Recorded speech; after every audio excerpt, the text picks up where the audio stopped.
It's time to go racing here at Daytona. The front row, Daniel Hemric and Austin Hill. Hemric takes the outside lane. It's time to get 2022 underway. Don't pass until you get across the start-finish line. Yeah, and the cars that are going to pull out front here is the ones that are organized the most. It's all about numbers. It's all about the distance between the front car, rear bumper, and the one that's following's front bumper.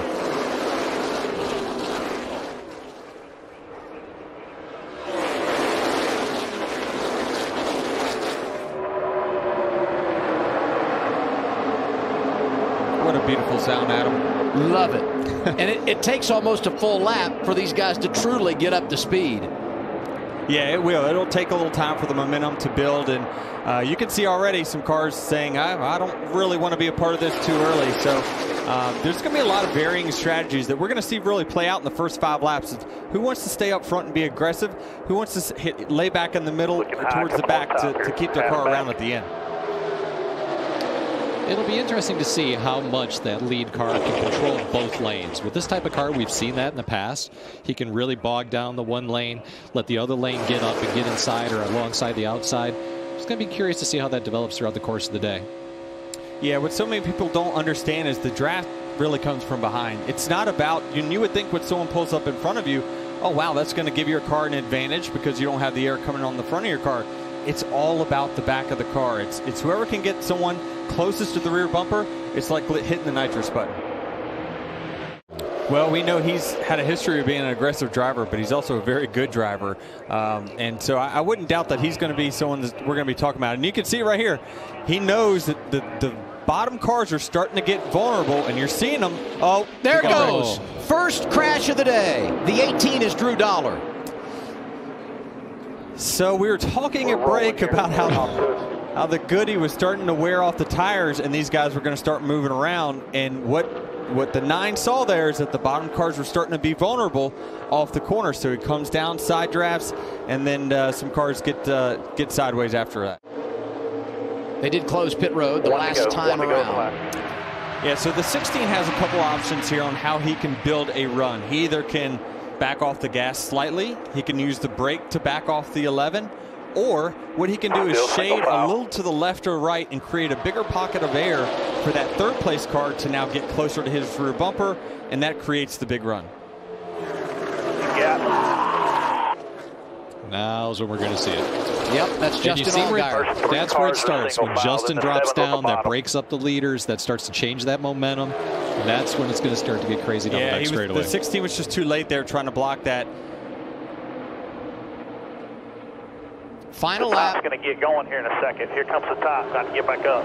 Final lap opening stage. That's Brett Griffin talking his driver through what's going to happen here coming off of turn 4. Daniel Hemric out front, but they are closing in from behind. All clear, all clear, all clear.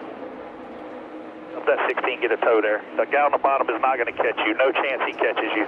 At the line, outside lane, Daniel Hemric wins it over his teammate. That's 3 straight stage wins for Colleague Racing here. They swept the stages, won the race here in August. Second caution of the day. It comes at the end of stage 1 where Daniel Hemric gets it done. Every one of these drivers are gaining knowledge right now on what they can do, and they're constantly learning. And listen, a lot of these guys don't have a ton of experience, so they're learning every lap that they're out there, and they're going to start to feel, oh, this pocket of air happens when I'm on this side of the car or that side of the car. All those things create energy. So we're going to do it down the back right here. We're going to do it down the back. Get yourself some momentum. Yep. So the 11's going to back up here. But look out. Here comes the 39 of Ryan. What a save. Saved by Noah Gregson. Hemric driving through. He's getting a push from Sieg. 3 wide top. 3 wide at the front. Wow. Wow. All the help on the bottom. You're clear. Mental note, 39's a good pusher, I think, huh? Look at Gregson. He's going to drop outside the top 10. He's bailing. It's not worth the 1 or 2 points that he's going to get finishing, 9th or 10th. So he's bailing out of here just to save his race car towards the end. Daniel Hemrick, 2 for 2, a pair of stages, and both times he's been able to get the win. Wow, what a save. It was interesting there because you had even heard the spotter for Daniel Hemrick saying, we're going to do it on the backstretch. But I think what happened is the 9 started slowing up, trying to keep them from create that run. And the 11 saw a hole. He went for it right away. Wow. Oh, catch your breath, Noah Gragson.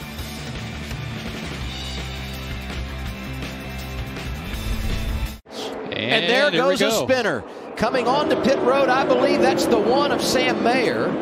He lost the bumper cover. We stay green. Can he gather it in? Yes, he does. Fired up and come to the box here. He stops with 45 to go. And now he's going to have to take tires on top of that.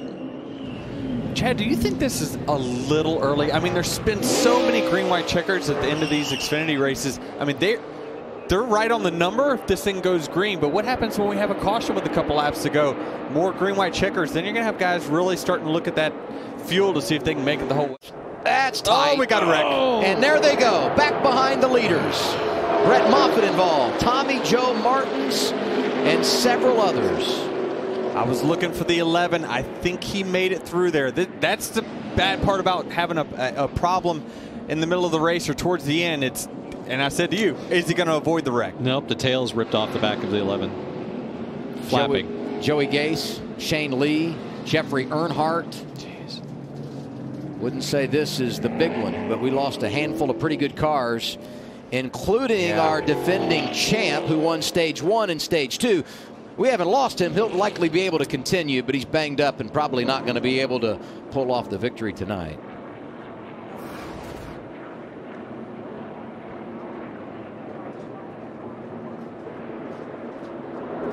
Oh. Man, C.J. McLaughlin just got shot out of the draft there, and when he came back up, all bets were off. Yeah, he got loose, and when he corrected it, just went the other way.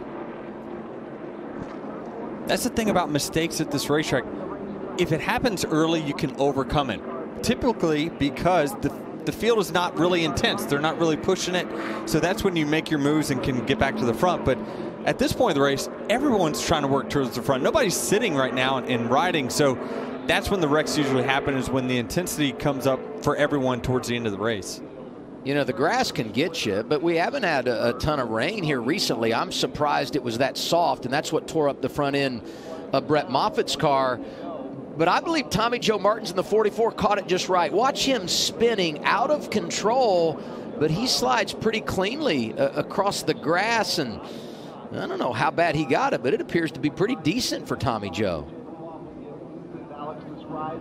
There you see him going in that 44. That's Earnhardt in the 24.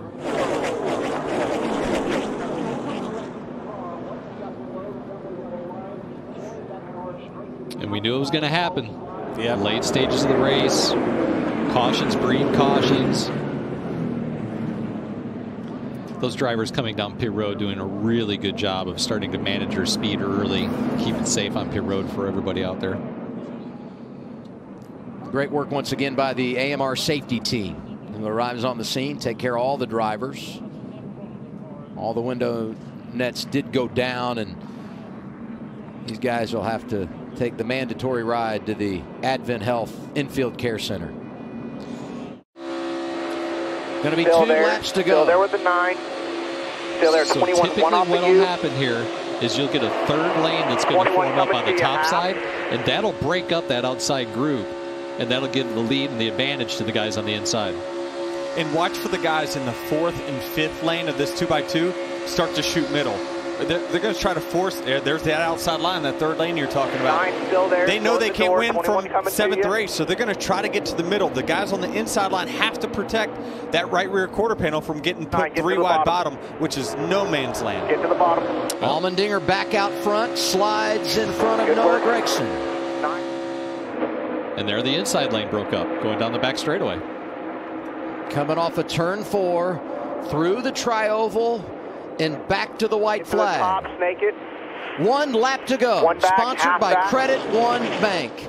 next flag will end the race. The caution or the checker. AJ's got to manage his gap here. He's doing a good job of it.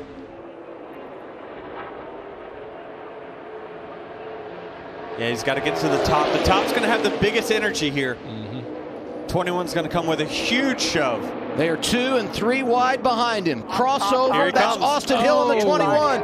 Big crash, up and over. Caution is out. That's Myatt Snider.